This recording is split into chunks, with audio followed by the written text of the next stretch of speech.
Voilà. Welcome to all. Kris, I'm very happy to invite you on this interview. Kris Vander Velpen, I will put in the description, we'll put your LinkedIn profile. You're since the beginning, actually, probably since your birth, a creative thinker, an entrepreneur, and a bridger, actually. And you're also a professor, you're an innovator, you have been working on territorial development in the north of the Antwerp province, in the Kempen, voor de Vlamingen onder ons. And we are very happy to have you here to give us short, 3 strong examples of systemic innovations that you have seen and worked on in Flanders, in the north of the country, to share with us and share with the viewers the importance of the intelligence of transversal innovation, systemic, collaborative innovation, to create actually smart business models.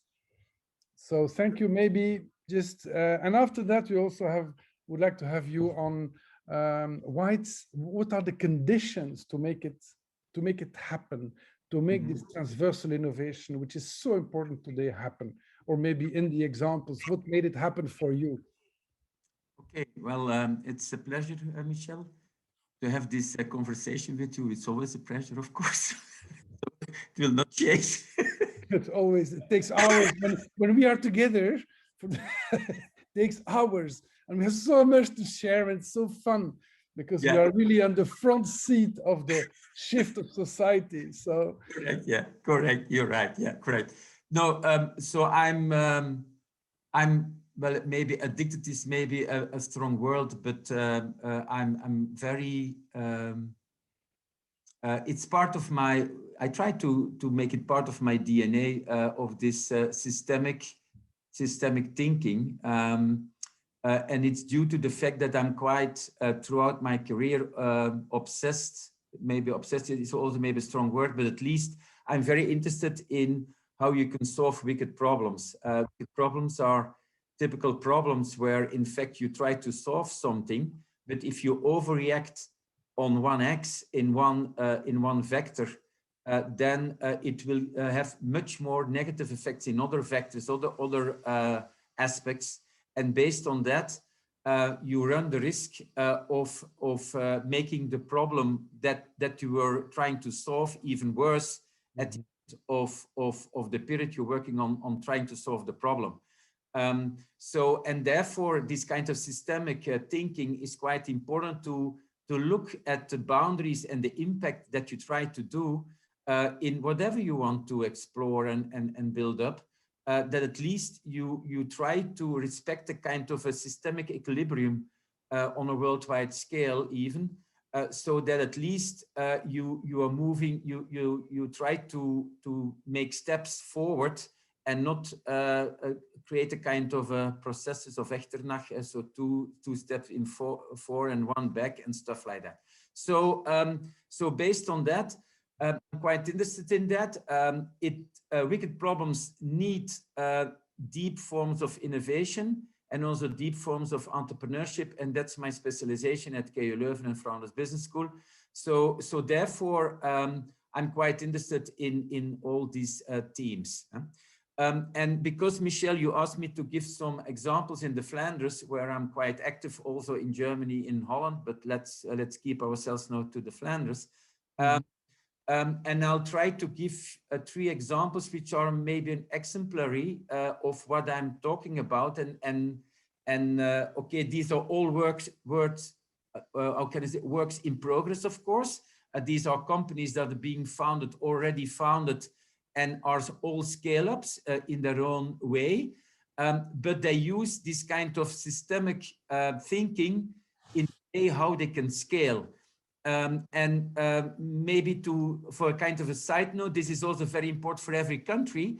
A lot of countries are always looking now at trying to build scale-ups and not startups, but a lot of the thinking, I think, to make a scale-up is this kind of systemic thinking, which creates other kinds of boundaries within the companies, other kinds of collaboration schemes, and other kinds of value propositions, hence business models, through which it is possible to scale up whatever you want to do. More So quickly, more quickly through alliances. yes, much more quickly, correct, much more quickly.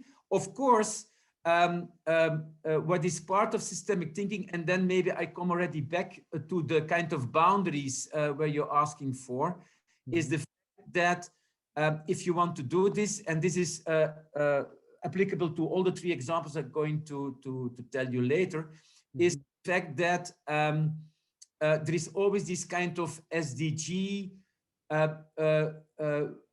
willing to do good society, which is always in the background of all these examples.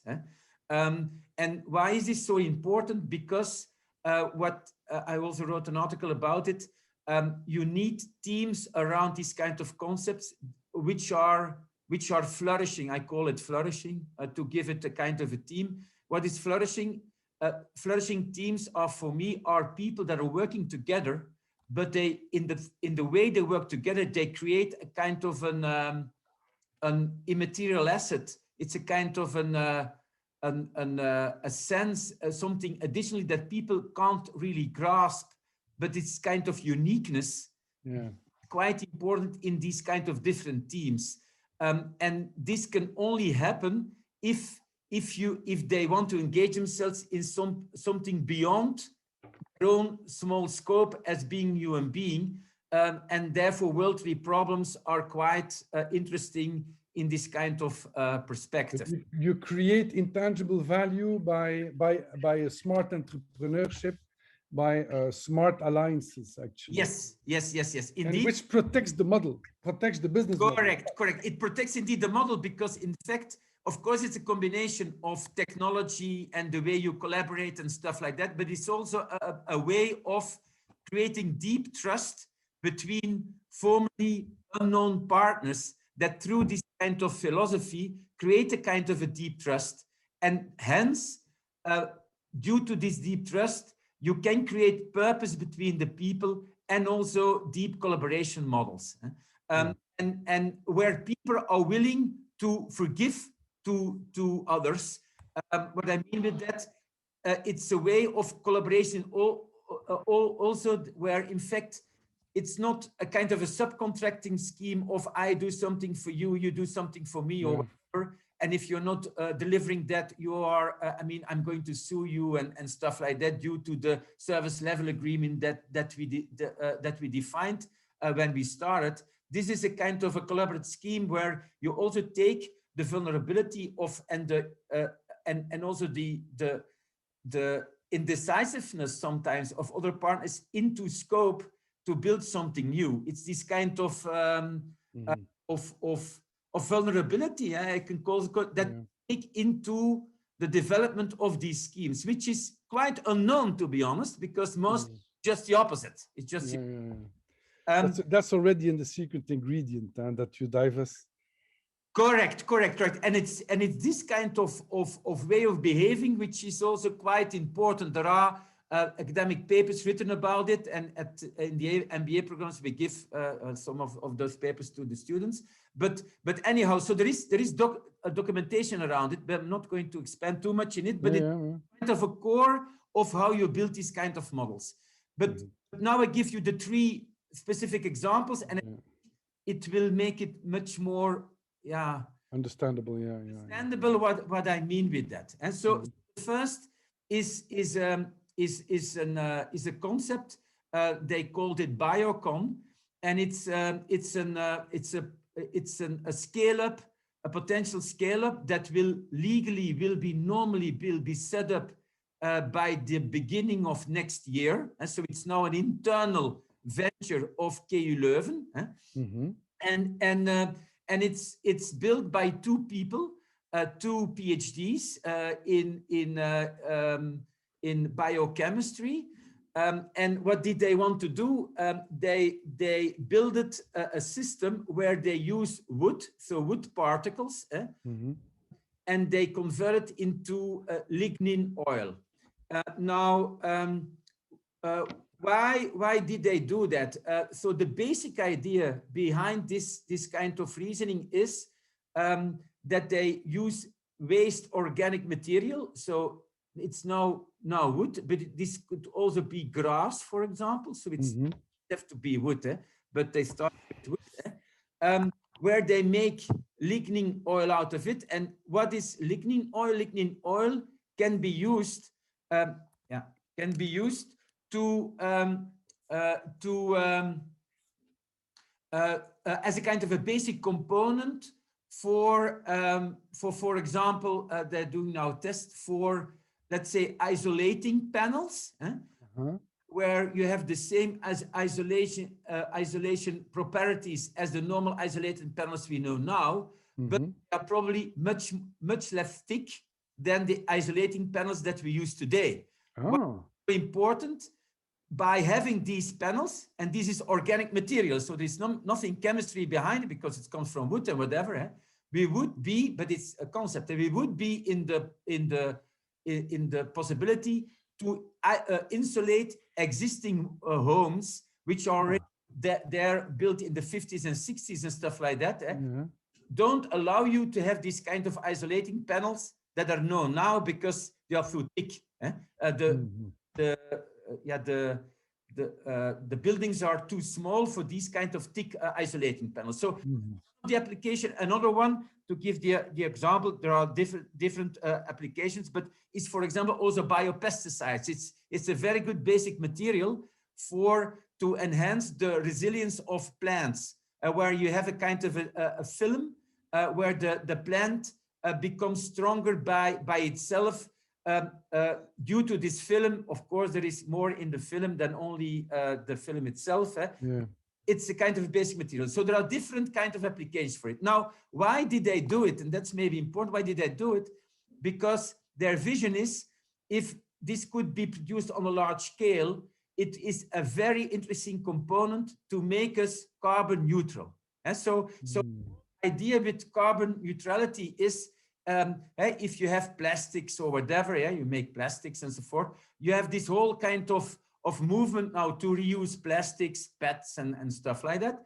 But if you want to have the same properties of the virgin material, you always need maybe 60–70% of the recycled material, and you need virgin material, mix it, and then you have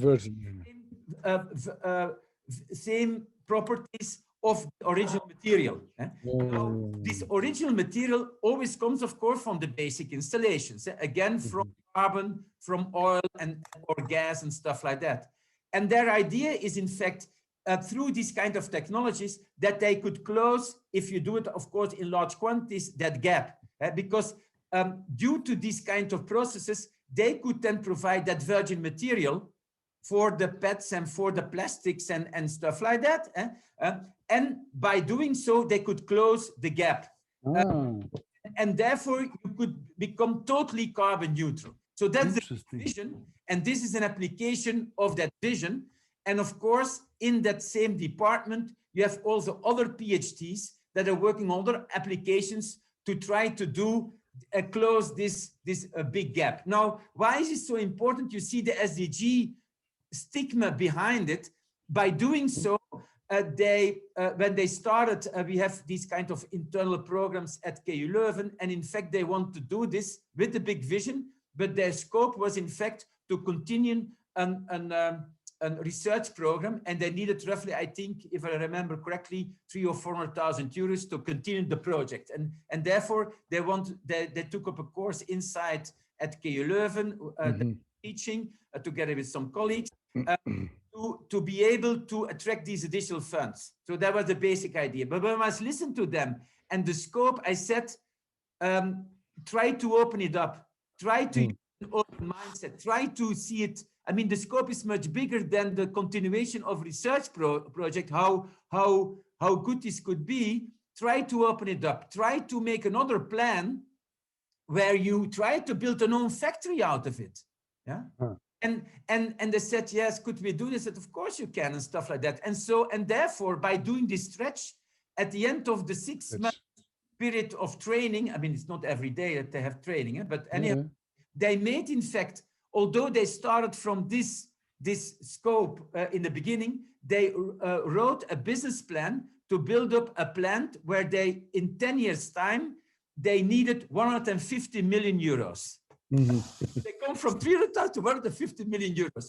Of course, the judges were looking at them. They say, what is this? Because they, of course, they were not used to this of reasonings. But by doing so, and that's the point also I want to make, it's opening it up. I mean, it was not fake at all. I mean, of course, it is staged on a 10-year term, of course. I mean, you're not going to major plant on that. You have different stages of industrialization risks that you have to cover and stuff like that. And it was already roughly documented. They said, well, maybe there is something in it. Let's try it out. And why do I give this example? Now, this Biocon, this internal venture, employs, I think, roughly now 7 or 8 people, not 2, 7, 8 people. They are already attracted, I think, 6 million euros, not 2 or 300,000, but 6 million euros. They are now, I think, since a week, they are now operating a small-scale factory, not at the outskirts of Leuven, where different, on a large scale of their basic lab material is there being installed. Of course, it took a year to build this whole thing. And now they're doing on a much larger scale, they're creating oil. And now made alliance with Total, with major players that are using this kind of basic material to also do tests in their own sites in Antwerp, in Rotterdam, and stuff like that, to see how they could use this kind of basic material, also, of course, for their own purposes, to use additional biomaterial in their own existing installations. Now, so I simply want to give that example because you see that by having this kind of impetus of closing the carbon gap, if I can call it very quickly, trying to use it bigger, and by doing so, because these are typical PhD engineers, they were a little bit reluctant to do this upstart, but by opening it up, you can attract another kind of stigma and stuff like that, and can other kind of career steps within yourselves, and for the whole team. Very interesting. So it's live now. The project is live. Yes. It's basically creating out of waste, creating new, virgin, completely full biological basic material. Correct. And so in the beginning, it was, of course, in lab scale, it was a few liters. Now you have several thousand liters, whatever, that you started to produce.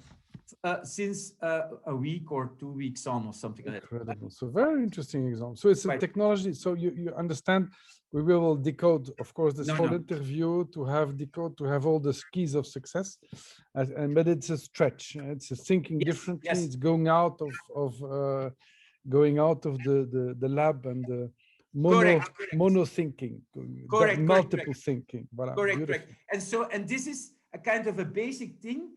To, if this works, that they will spin off themselves. So by the beginning of next year, to totally fully autonomous of KU Leuven and upscale further down the road. So by the way, about before going on to the second example, KU Leuven is actually a live example also on public-private partnerships.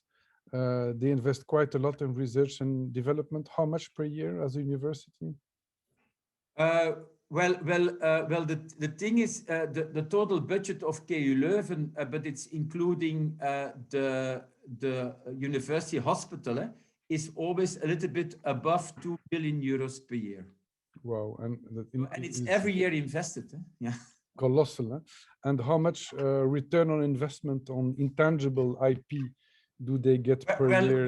Well, the thing is now, due to all the spin-offs that KU Leuven already creates, so because this will also be, again, a spin-off, of course.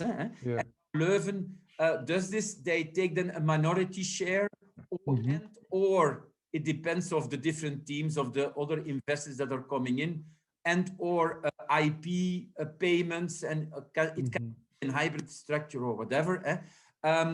But all these kind of incomes per year now accounts for roughly, it depends, of course, of the turnover of all those different spin-offs, but it's always around 200 million per year.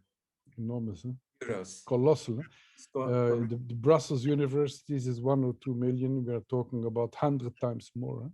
colossal. 100 to 200. Anyway, okay, good. Thank you. Now, the next example that you would suggest us to look into? Yes, yeah. So this is, well, another example. It's something maybe totally different, and at the end, maybe not. It's simply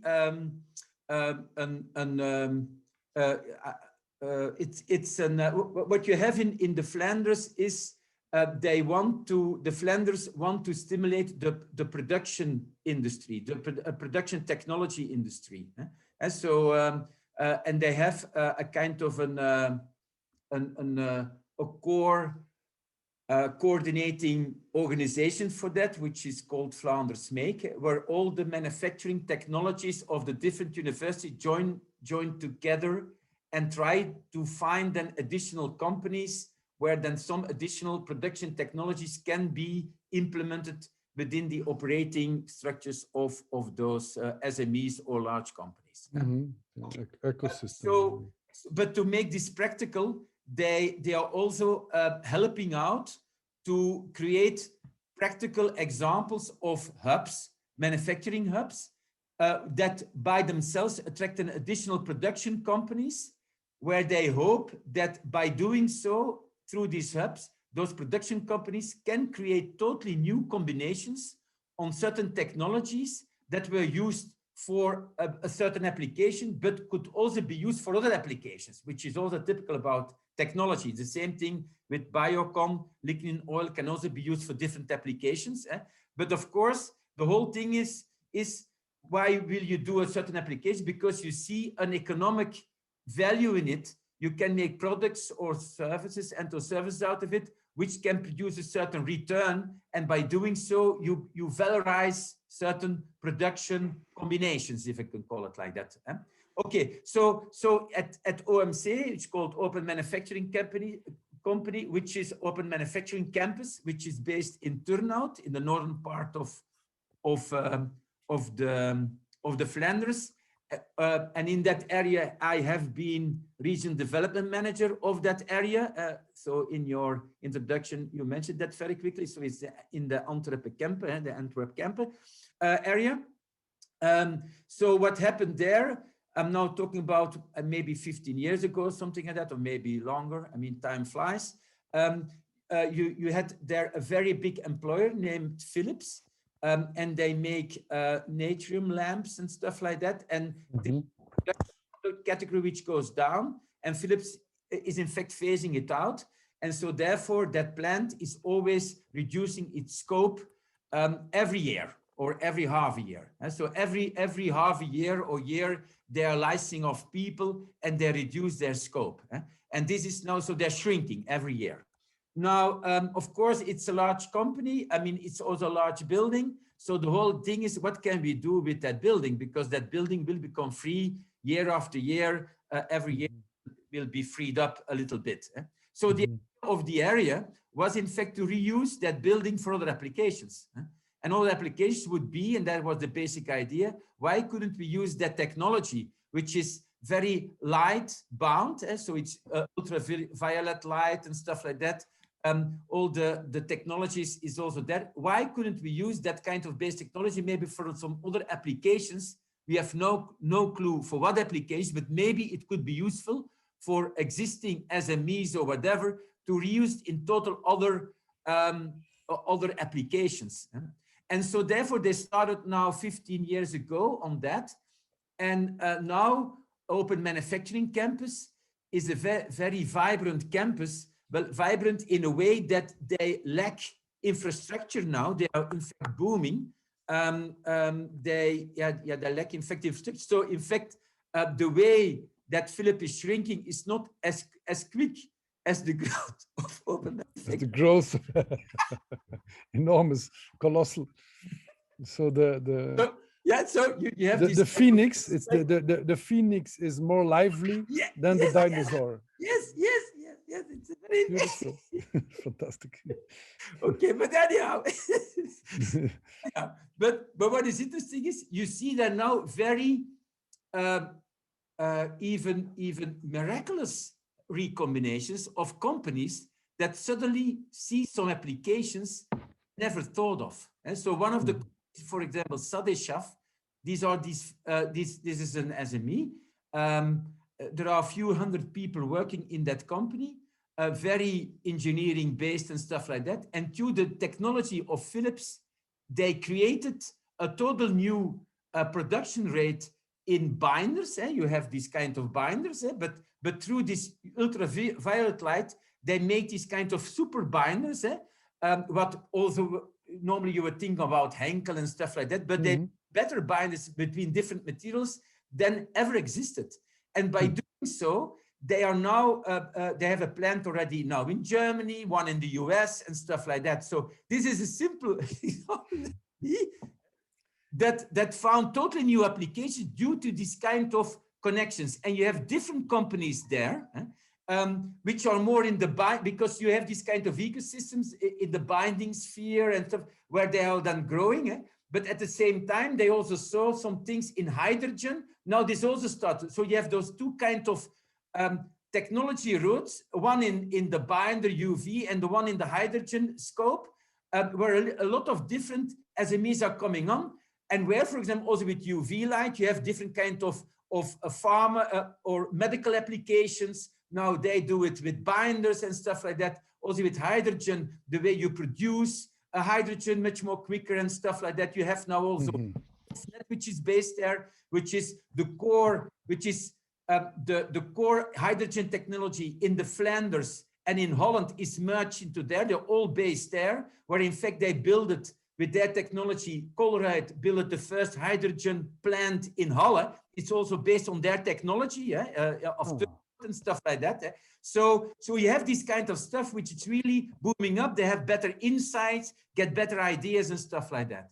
So yeah, it's a very nice example of a real ecosystem where again people are willing to share, winning not only this is my idea, it's not yours and stuff like that. So they try to recombine stuff, co-create stuff, and you have one or two or three people that are always watching the culture between the different people, because this culture can also evaporate also very quickly. So they're trying to do the best to keep this thing afloat.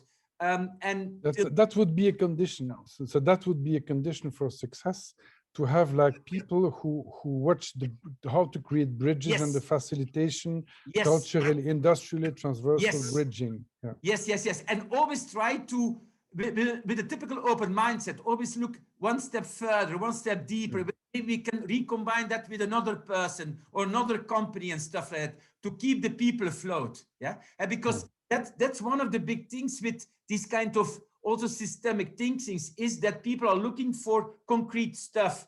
And this is fine, the concrete stuff, but at the same time, you need also the unconcrete stuff to keep it afloat, to make it able that the concrete stuff is also growing at the same time, because otherwise, again, although it started in a good condition, again, it becomes the normal thing that we always known, which is very closed mindset, optimization, and so you always have this kind of, we call it this kind of exploration, exploitation at the same time in a system, always.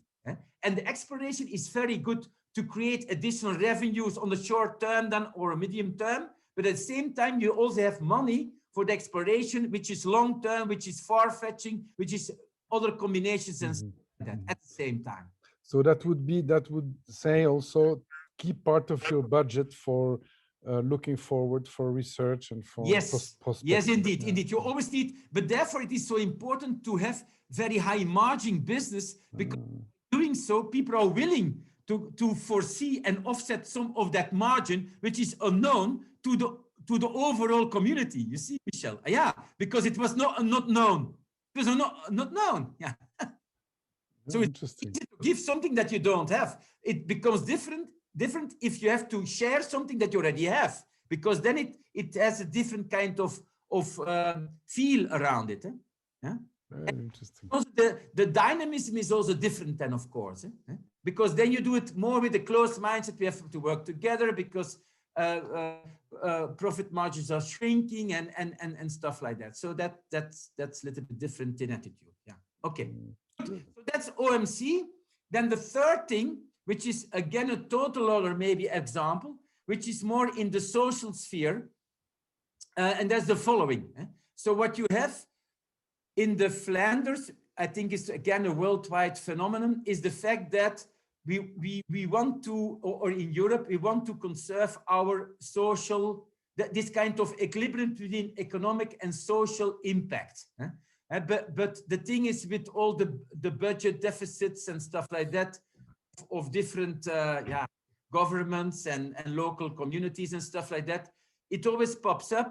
Yeah, how are we going to do this? And of course, the natural tendency is to reduce costs, to reduce your material value, to reduce maybe the regulation, or to adapt the regulations so that you can comply with the new regulations by offering less maybe and stuff like that. So you have these kind of movements which are always there. But the thing is, and now I come to that example of Mandana, which is a part, one of the two brands of Zorg Genk, Zorgbedrijf Genk, which is the care operator of the city of Genk. And the person who leads that company of Zorg Genk, he's in fact obsessed with the following. And the following is, he's taking care of elderly people, of course, that's clear. But he knows that if you take an elderly person into an elderly home, and you, because most of the elderly people don't like to go to elderly homes, because it's another environment. It is the second option or the third option, because they want to stay at home mostly and stuff like that. There is no other possibility due to immobility problems or also health problems, so that they need to go to these kind of surroundings and organizations. But those organization standards are very, let's say, efficient oriented. We eat at that time, we do this, we do that and stuff like that.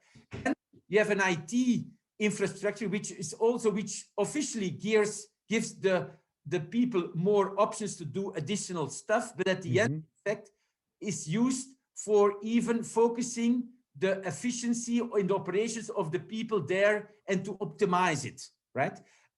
Now, he is aware of it, and even more, he says that if you keep an elderly person 3 weeks in a systematic, they are brand new, and you keep them 3 weeks in an operation of an elderly home, after 3 weeks, they even forgot what they wanted. So if you do then after 3 weeks, customer interviews, they are very pleased, although he says they are not pleased at all, but they have no clue anymore what they want. They are struck by the system and they are totally absorbed by the system. And he says this is totally unfair. We have to leave the persons in their own, we have to keep the way they flourished or they lived into, we have to keep that environment as much as possible and not put them into a total other environment which is not there, and use it then to make people mump, in fact, right? So so therefore he devised that whole his two centers, which are small-scaled living. So people are living, in fact, in big apartments with 10 people or 10, 12 people max. You don't have these kind of big corridors and stuff like that. So they're living in small housing communities, although it's so it's all stacked. And so they have their own kind of big apartment kind of sphere. So they live together with 10, 12 people. And he was always thinking, how can I keep so the activities they did before they went into my homes, how can I keep them? And so there are two things which are quite important, where they were always investing a lot of time into. That is first cooking, making their own meals, and secondly washing.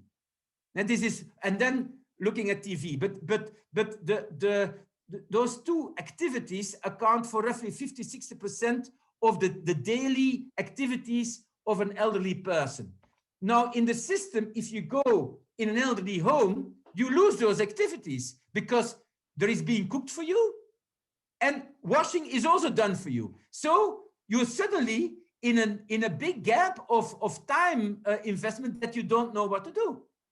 So And they try to fill it up by going to run around a little bit and to explore this and explore that.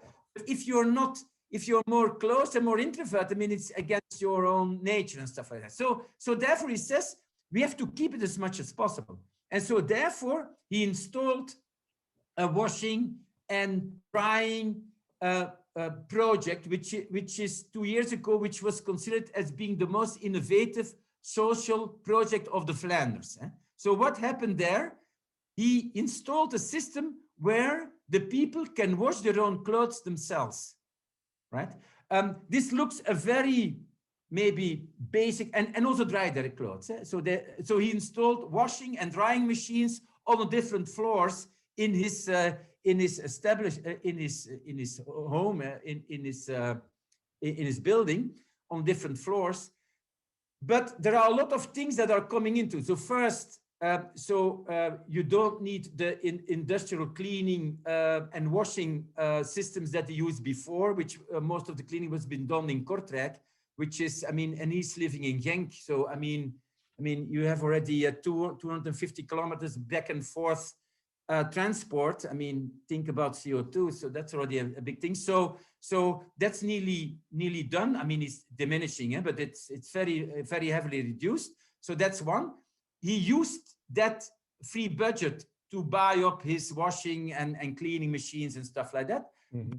The problem was that a lot of the people, so the children of those elderly persons, were not very happy about that basic idea, because they said, that's also nice, but how do I know that my father or mother or whatever is going to use because they are sometimes a little bit dement and they don't the right applications, the right schemes on those washing and drying machines. So what we did there, and now comes systemic thinking, what we did is we said, okay, maybe that's indeed a problem, but you know what? We were going to help them out. So at the same time, we wrote a kind of an local development, it's LDE project. It's a social project in the Flanders, where in fact people with a distance to work, and also refugees and stuff that have difficulties in talking, in this case, Dutch. So they're looking at ways to create new environments to rapidly stimulate those people. So what we wrote at the same time this kind of project, so that now I think 6 or 7 people are now helping those people, elderly people, to use the correct schemes on the washing and drying machines. And at the same time, when there is some manual labor, they evaporate the wash and stuff like that. But it's also the talking that they do, and by doing so, they learn Dutch, of course. Fantastic. That's in a school example of systemic alliance. Win-win, right, multiple solutions. Voilà. Plus, also what is important, also, they maybe don't have the same color of your skin. So you see, so therefore it's also very good for inclusion. So that inclusion, diversity, another skin. Yeah. You see, that's also very important. And the children are coming there, and the grandchildren are also coming there, you see. So by doing so, you get this kind of more open society, inclusive society, because those people are helping the grandparents to do their wash. You see, so these kinds of stuff. So that's one. Secondly, what is also important is that used also the system to with the University of Leuven, of course, with the robotics department, the same project with robotics department, to use those big apartments, if you can call it, for smart robotic applications. And so, because in fact, what the cleaning ladies now have to do, they use the filthy wash, and they have to sort it out, because the most filthy wash is still going to Kortrijk, so that's still going. But the normal wash, which can be washed, which is the bulk, is washed by themselves. So you have different sorting materials, and therefore you have different also kind of logistical flows within the same apartment. So therefore what we did is we used some small robots to transport it to the washing and drying machines, right? Now, why is this important? By doing so, we open it up to kids for the humanities, they come and see the robots working in those apartments. So this is also for the schools a way to see how can robots, how is mathematics applied and stuff like that. That's also being used for that too, right? So therefore you have these kind of things that are also going in to the same things, which again is very good for him, for the general manager of the elderly care home, because you have other kind of people coming into his building, of course, right? So these kind of recombinations are being installed, right, with up and downs. But you see, so these kind of stuff.